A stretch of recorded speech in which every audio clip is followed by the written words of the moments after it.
नमस्कार। Last class में हम लोगों ने चार्टर एक्ट ऑफ 1853 के बारे में पढ़ा था कि किस प्रकार से एडमिनिस्ट्रेटिव चेंजेस ला करके जो ब्रिटिश ईस्ट इंडिया कंपनी के पास जो पावर होती है इंडिया को गवर्न करने की, वो किसी तरीके से ब्रिटिश पार्लियामेंट के द्वारा या ब्रिटिश गवर्नमेंट के द्वारा अपने कंट्रोल में लिया जाता है। तो हम अगर देखें तो 1773 से 1853 तक ये कंपनी रूल रहता है, यानी ईस्ट इंडिया कंपनी का रूल रहता है। तो company rule was from 1773 to 1853। लेकिन 1853 के बाद से जब ये कंपनी कुछ साल और चलती है, तब फिर अचानक से रिवॉल्ट ऑफ 1857 यानी 1857 का विद्रोह होता है। और 1857 के विद्रोह के बाद कहीं ना कहीं ब्रिटिश गवर्नमेंट को ये लगता है लंदन में कि अब समय ऐसा आ गया है कि अब हमें भारत में रूल करना चाहिए। और इस विचार के साथ, इस थॉट के साथ ईस्ट इंडिया कंपनी को इंडिया में एडमिनिस्ट्रेटिव पर्पस से कंप्लीटली टाटा बाय बाय कर दिया जाता है। ठीक, अब वो टाटा बाय बाय कैसे होता है? वो होता है through the act of A government of India act 1858। तो हम अभी जानेंगे मोटे मोटे तौर पे कि गवर्नमेंट ऑफ 1858 जो एक्ट था वो क्या कह रहा था या उसके प्रोविजंस क्या क्या थे। तो गवर्नमेंट ऑफ इंडिया एक्ट 1858 का पहला प्रोविजन ये था कि अब इंडिया को क्राउन के नाम पे गवर्न किया जाएगा, यानी कि India is now governed on the name of crown, not on the name of east India company. पहले ईस्ट इंडिया कंपनी भारत को गवर्न कर रही थी 1853 के एक्ट तक, लेकिन अब आज से एडमिनिस्ट्रेशन भारत का कौन कर रहा है? तो कहा जाएगा दैट भारत और India is now been under the government of British crown. Crown के अंडर में अब इंडिया है। दूसरा जो प्रोविजन आता है वो इस एक्ट में, वो ये कहता है कि जो गवर्नर जनरल ऑफ इंडिया था, यानी आपने पढ़ा लास्ट में कि 1833 का जो एक्ट था उसमें गवर्नर जनरल ऑफ बंगाल को गवर्नर जनरल ऑफ इंडिया किया गया था। तो ये जो एक्ट आता है ये कहता है कि गवर्नर जनरल ऑफ इंडिया जो है उसे आज से वाइसरॉय कहा जाएगा। तो वाइसरॉय नाम बदल दिया गया गवर्नर जनरल ऑफ इंडिया का। आज से गवर्नर जनरल ऑफ इंडिया हो गए वाइसरॉय। अब ये वाइसरॉय चाचा जो हैं ये हैं क्या कि ये क्राउन को रिप्रेजेंट कर रहे हैं भारत में। इंडिया में क्राउन का रिप्रेजेंटेटिव कौन? तो ये वाइसरॉय। ठीक है। और पहले वाइसरॉय जो थे वो थे कैनिंग। तो Canning was the first viceroy and the viceroy was the direct representative of crown in India, यानी क्राउन का रिप्रेजेंटेटिव इंडिया में वाइसरॉय हुआ करता था। तो नाम बदल के वाइसरॉय हो गए। ठीक है। अब चूंकि ईस्ट इंडिया कंपनी का एडमिनिस्ट्रेशन पूरी तरीके से टेक ओवर कर लिया गया ब्रिटिश गवर्नमेंट के द्वारा, तो पिट्स इंडिया एक्ट के द्वारा जो board of control and court of director बनाए गए थे, जिसे हम लोग डबल गवर्नमेंट भी कहते थे, उसे एबॉलिश कर दिया गया, खत्म कर दिया गया। तो board of control and court of director, ये दोनों इंस्टीट्यूशंस को इस एक्ट के माध्यम से खत्म कर दिया गया। अब ये आज के बाद नहीं एग्जिस्ट करेंगे।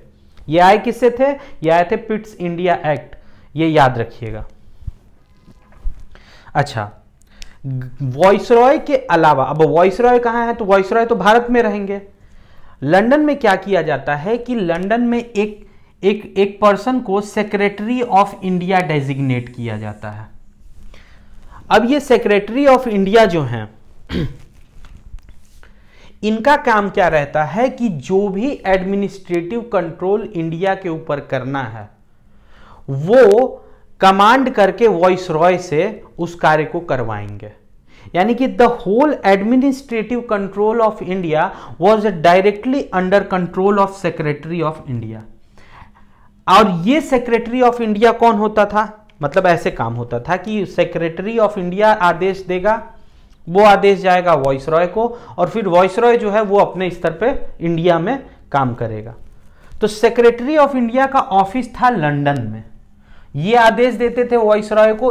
वॉइसरॉय कहाँ था? इंडिया में। और फिर वॉइसरॉय अपने स्तर पे काम करता था इनके डायरेक्शन में। तो he was the administrative controller of administration in India. अब बात करते हैं कि ये सेक्रेटरी ऑफ इंडिया है कौन। तो जो ब्रिटिश गवर्नमेंट का जो कैबिनेट होता है, जो कैबिनेट ऑफ ब्रिटिश गवर्नमेंट है, उसी कैबिनेट में का एक मेंबर होता है जिसे ये डेजिग्नेशन दी जाती है कि आज से आप सेक्रेटरी ऑफ इंडिया हो गए, मौज करिए। तो और ये सेक्रेटरी ऑफ इंडिया जो रहता है, इसके अपना एक डिपार्टमेंट होता है। उस डिपार्टमेंट को इंडिया काउंसिल कहा जाता है। कोई भी एडमिनिस्ट्रेशन से रिलेटेड मुद्दे में अगर सेक्रेटरी ऑफ इंडिया को सजेशन चाहिए होती थी तो वो ये इंडिया काउंसिल देती थी। ये इंडिया काउंसिल 15 लोगों की एक काउंसिल होती थी और इस काउंसिल का जो चेयरमैन होता था वो सेक्रेटरी ऑफ इंडिया होता था। तो एक तरीके से कहिए कि सेक्रेटरी ऑफ इंडिया और इसके साथ साथ जो 15 लोग और होते थे उन्हें इंडिया काउंसिल कहा जाता था। और इस काउंसिल का काम था एडमिनिस्ट्रेटिव मैटर्स पे सेक्रेटरी ऑफ इंडिया को असिस्ट करना, सहायता प्रदान करना, अपनी राय प्रदान करना। ठीक है, तो ये कुछ चेंजेस जो थे ये 1858 के तहत लाए गए भारत में। लेकिन अगर हम लोग ध्यान से देखें तो ये सारा जो भी चीजें बदलाव की गई ये बेसिकली ये कहाँ की गई? ये की गई इंग्लैंड में, ये लंदन में। कागजी कार्रवाई थी। जितना भी एडमिनिस्ट्रेशन का टेक ओवर करना था, गवर्नर जनरल का नाम बदल करके वॉइसरॉय करना था, सेक्रेटरी ऑफ इंडिया का ऑफिस बनाना था with his 15 member India council, ये सारी चीजें लंदन में हो रही थी। ये सेक्रेटरी ऑफ इंडिया का भी ऑफिस कहां पे था? लंदन में था। तो लंदन के लेवल पर या इंग्लैंड के लेवल पर तो इन्होंने ये कार्य कर दिया, लेकिन काम कहां का चल रहा है? काम हो रहा है भारत का। तो एज सच इंडिया के लेवल पे कोई कार्य नहीं हुआ इस एक्ट के द्वारा। इस एक्ट के द्वारा केवल इंग्लैंड में ही चीजों का बदलाव किया गया। ठीक, फिर आगे जैसे और इंडिया में एडमिनिस्ट्रेशन जस का तस था। जो ईस्ट इंडिया कंपनी बना के गई थी कमोवेश चीजें उसी तरीके से चल रही थी। लेकिन 1857 का जो रिवॉल्ट था वो इनको इतना गहरा चोट दिया था, क्योंकि 1857 के रिवॉल्ट में जो सिपॉयज थे या अलग अलग जगहों पे अलग अलग लोगों ने भी रिवॉल्ट किया था। सिपॉय तो एक तरीके से कहिए कि जो फेस था उस मूवमेंट का वो सिपॉय म्यूटिनी बनाया गया, लेकिन उसके पीछे कई सारे रीजंस थे जिसके कारण कि एक वो विद्रोह इतने बड़े लेवल पे हुआ। तो चूंकि अंग्रेजों को इतना धर धर के मारा गया था कि इन लोगों को ये चीज भय इतना कर दी थी कि इनको बहुत जल्द ये समझ में आ गया कि हमें 1858 का एक्ट पास करने के 2-3 साल में ही ये समझ में आ गया कि गुरु अगर रूल करना है भारत में तो हमें कुछ लोगों को तो अपने साथ वहां के लेना पड़ेगा।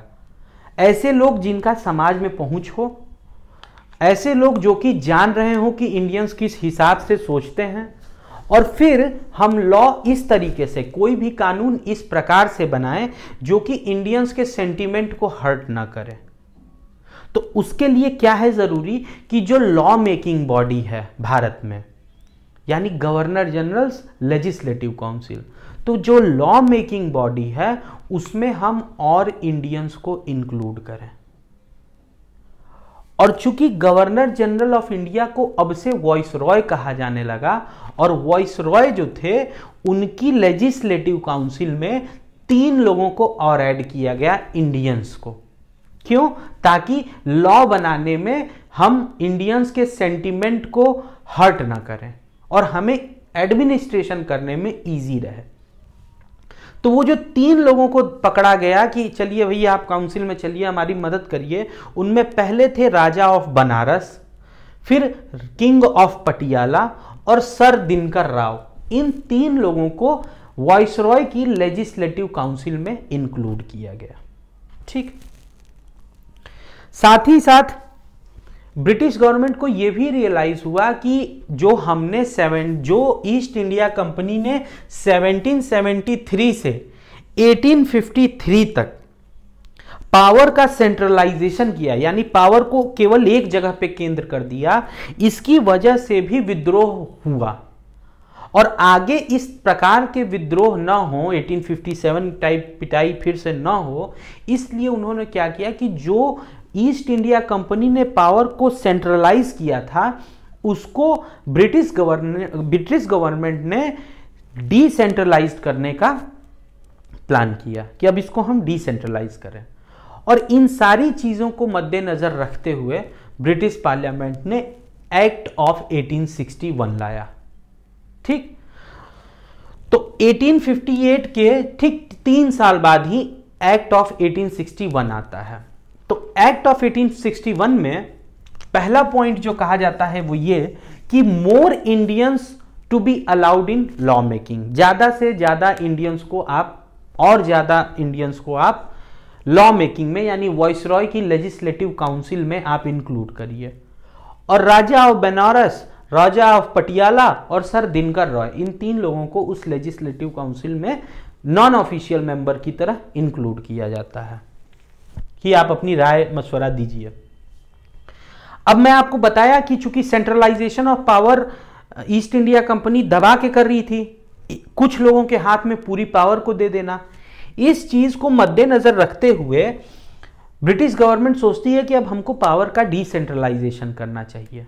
और उस डिसेंट्रलाइजेशन के लिए ये क्या करते हैं कि जो चार्टर एक्ट ऑफ 1833 में बॉम्बे और मद्रास की लेजिस्लेटिव पावर को छीनी गई थी और उन्हें गवर्नर जनरल ऑफ इंडिया के अंडर कर दी गई थी, उस प्रोविजन को वापस से खत्म कर दिया जाता है। और उसके खत्म करने के साथ ही बॉम्बे और मद्रास की जो प्रोविंस रहती है उनको अपने कुछ मैटर्स में लॉ बनाने की, लेजिस्लेशन बनाने की राइट दे दी जाती है वापस। तो एक तरीके से ये डिसेंट्रलाइजेशन किया गया। साथ ही साथ मैंने आपको बताया था कि डलहौजी एनेक्सेशन किया था, पंजाब सिंध वहां तक मारते हुए चला गया था। तो वहां पर जो एरियाज ब्रिटिश इंडिया की टेरिटरी में आ गए थे, जैसे पंजाब हुआ, सिंध हुआ, उन एरियाज को अपनी लेजिस्लेटिव काउंसिल बनाने का अधिकार दे दिया गया कि अब Punjab, north west frontier province, वो जो ऊपर पाकिस्तान वाला जहां अफगानिस्तान से बॉर्डर टच हो रहा है, वो एरिया जो एक्वायर किया गया था उसे नॉर्थ वेस्ट फ्रंटियर प्रोविंस कहा गया था। तो Punjab, north west frontier province और बंगाल, ये तीनों जगह पे नई लेजिस्लेटिव काउंसिल बनती है। और इस लेजिस्लेटिव काउंसिल का भी काम क्या रहता है? लॉ को बनाना। तो यहां भी आप देख सकते हैं कि पावर का डिसेंट्रलाइजेशन, यानी अब वॉइसरॉय बैठे नहीं हर मुद्दे पर वहां के लॉ बनाएंगे कि अच्छा ऐसा है कि 5 बीघा खेत है तो उस पर इतना इंटरेस्ट लगेगा, 2 बीघा है इतना लगेगा, वहां पेड़ कटेगा तो ये नियम, ऐसा नहीं। ये अब वहां की लोकल प्रोविंसेस जो हैं वो अपनी लॉ स्वयं बनाएंगी। ठीक, तो एक तरीके से डिसेंट्रलाइजेशन। तो 2 तरीके की लेजिस्लेटिव बॉडी हो गई, एक तो वॉइसरॉयज की वॉइसरॉय लेजिस्लेटिव काउंसिल, दूसरी provincial legislative council. Provincial legislative council क्या क्या कि बॉम्बे, मद्रास और साथ ही साथ जिन्हें नया बनाया गया जैसे Punjab, north west frontier province और बंगाल। ठीक है, अब इसके बाद क्या होता है कि यहां जब ये एक्ट पास होता है 1858 का, तो कैनिंग क्या करता है कि 1859 में पोर्टफोलियो सिस्टम लेके आता है। पोर्टफोलियो सिस्टम का मतलब होता है कि किसी को मंत्रालय दे देना, जैसे कॉमन भाषा में कहा जाए कि जैसे मान लीजिए कि होम मिनिस्ट्री है, तो होम मिनिस्ट्री का पोर्टफोलियो अमित शाह को दिया गया है। अब होम अफेयर्स को लेकर के जितने भी कार्य होने होंगे वो इंडिविजुअल लेवल पे अमित शाह अपने लेवल पर उसको करेंगे। उसी तरीके से डिपार्टमेंट बांटे गए और डिपार्टमेंट बांट करके किसी पर्सन को कोई डिपार्टमेंट दे दिया गया था और वो इंडिपेंडेंटली अपने लेवल पे उस डिपार्टमेंट से रिलेटेड कोई भी एक्शन ले सकता था। तो इस सिस्टम को कहा गया था पोर्टफोलियो सिस्टम, और ये 1859 में कैनिंग लेकर के आया था। उसी ने डिपार्टमेंट बना करके सबको डिपार्टमेंट बांटे थे। इस पोर्टफोलियो सिस्टम को रिकॉग्निशन 1861 का एक्ट दे देता है। ठीक, तो this act of 1861 recognise the portfolio system of Canning which was came in force in 1859। तो आ तो 1859 में ही गया था पोर्टफोलियो सिस्टम, लेकिन इसको रिकॉग्निशन इस सिस्टम को 1861 का एक्ट दे देता है कि हाँ भैया चलो जो कर रहे हो बहुत बढ़िया कर रहे हो, तुमको हम रिकॉग्नाइज कर रहे हैं। अच्छा, अब ये सब चूंकि लंदन में पास हो रहा है ब्रिटिश पार्लियामेंट में ये एक्ट। तीसरा क्या होता है कि वॉइसरॉय जो होता है, इस वॉइसरॉय को ऑर्डिनेंस मेकिंग पावर दे दी जाती है। ऑर्डिनेंस क्या होता है कि जैसे ordinance is equal to the law made by the legislative body. कोई भी लेजिस्लेटिव बॉडी जो लॉ बनाती है वो बराबर होता है ऑर्डिनेंस उसके, बस अंतर इतना होता है कि ऑर्डिनेंस जो होता है ये एक तरीके से इमरजेंसी की कंडीशन में इशू किया जाता है। ठीक, तो इस एक्ट के तहत 1861 के एक्ट के तहत वॉइसरॉय कैन इशू ऑर्डिनेंस, मतलब वॉइसरॉय इमरजेंसी के कंडीशन में बिना लेजिस्लेटिव काउंसिल से अपने कंसल्ट किए हुए कोई भी नियम दे सकता है। ठीक है, और उस नियम की, उस लॉ की जो भी वैलिडिटी रहेगी वो 6 महीने की रहेगी। 6 महीने बाद अगर कुछ उसमें चेंजेस करने होंगे तो सब लोग मिलजुल करके कर लेंगे, लेकिन जैसे मान लीजिए कि बाढ़ आ गई और बाढ़ आने में डिजास्टर को लेकर के कोई एक्ट देना है, ठीक, और उस समय ऐसा है कि राजा ऑफ बनारस, भाई उस समय क्या था, उस समय ऐसा था कि इतना ज्यादा कोई एरोप्लेन फ्लाइट तो थी नहीं। अब राजा ऑफ बनारस चले बनारस से, बीच में उनका पुल ढह गया है, अब वो आ नहीं सकते हैं। तो उस कंडीशन में अब जब लेजिस्लेटिव बॉडी नहीं मिल पा रही है तो इमरजेंसी के कंडीशन में वॉइसरॉय जो था वो ऑर्डिनेंस इशू कर सकता है। ठीक, यानी लॉ बना सकता है, और उस लॉ की जो वैलिडिटी रहती है वो 6 महीने की रहती है। तो मोटे मोटे तौर पर 1861 के जो जो नियम थे वो ये थे। अब 1861 के बाद 1892 हमें क्या क्या पढ़ना है। 1861 के बाद आता है 1892, फिर आएगा 1909 जिसे मॉर्ले मिंटो रिफॉर्म किया गया था, कहा गया था। फिर 1909 के बाद 1919 मॉन्टेगू चेम्सफोर्ड रिफॉर्म, और फिर गवर्नमेंट ऑफ इंडिया एक्ट 1935, और फिर इंडियाज इंडिपेंडेंट एक्ट 1947। इतने एक्ट्स और हमें पढ़ने हैं, 2, 2, 4, 1, 5। और 1947 के इंडियाज इंडिपेंडेंट एक्ट जो पास होता है, इसके बाद से हमारी ये सीरीज जो है कि हिस्टोरिकल बैकग्राउंड कि किस प्रकार से हिस्ट्री क्या रही है हमारे पॉलिटी के फॉर्म होने में, हमारी जो राजनीति या राजनीतिक व्यवस्था है उसको बनने के पीछे जो जो इतिहास रहा है, इससे रिगार्डिंग जो मैं सीरीज चला रहा हूँ ये एंड हो जाएगा। तो अभी के लिए हम लोगों ने 1861 को समझ लिया, ठीक, 1851 भी क्लियर है। धन्यवाद।